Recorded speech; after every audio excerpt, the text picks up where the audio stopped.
ಮನುಷ್ಯಂಗೆ ನಾನು ನನ್ನದು ಅಂತ ಏನಾದ್ರೂ ಮದ ಹೆಚ್ಚಾದ್ರೆ ಸ್ಮಶಾನದಲ್ಲಿ ಹೋಗಿ ಓಡಾಡ್ಕೊಂಡ್ ಬರ್ಬೇಕಂತೆ. ಬಿಕಾಸ್ ಅಲ್ಲಿ ಹೋದಾಗ ಗೊತ್ತಾಗುತ್ತೆ ಅದೆಲ್ಲ ಮಣ್ಣಲ್ಲಿ ಮಣ್ಣಾಗಿ ಹೋಗಿರುತ್ತೆ ಅಂತ.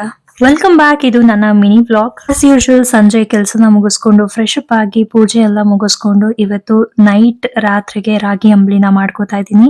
ಇತ್ತೀಚೆಗೆ ಊಟ ಬೇಗನೆ ಮುಗಿಸ್ಕೋತಾ ಇದೀವಿ, ಹಾಗಾಗಿ ನೈಟ್ ಏನಾದ್ರು ಹಸ್ವಾದ್ರೆ ರಾಗಿ ಅಂಬ್ಲಿ ಕುಟ್ಕೊಂಡ್ರಾಯ್ತು ಅಂತ ಮಾಡ್ಕೋತಾ ಇದೀನಿ. ಅಷ್ಟರಲ್ಲಿ ನನ್ನ ಹಸ್ಬೆಂಡ್ ಕೂಡ ಬಂದ್ರು. ಅಂಬ್ಲಿ ತಣ್ಣಗಾದ್ರೇನೆ ಚಂದ ಅಲ್ವಾ, ಹಾಗಾಗಿ ಅದು ಕೂಲ್ ಆಗುವಷ್ಟರಲ್ಲಿ ನಾನು ಇನ್ನ ಉಳ್ದಿರೋ ಕೆಲಸನೆಲ್ಲ ಮುಗಿಸ್ಕೊಂಬೇಡ ಅಂತ ಪಾತ್ರೆ ಎಲ್ಲ ಡಿಶ್ ವಾಷರ್ ಲೋಡ್ ಮಾಡಿ ಉಳ್ದಿರೋ ಪಾತ್ರೆಗಳನ್ನೆಲ್ಲ ಕೈಯಲ್ಲೇ ವಾಶ್ ಮಾಡಿ ಅದು ನೀಟಾಗಿ ಒರೆಸಿಟ್ಕೋತಾ ಇದೀನಿ.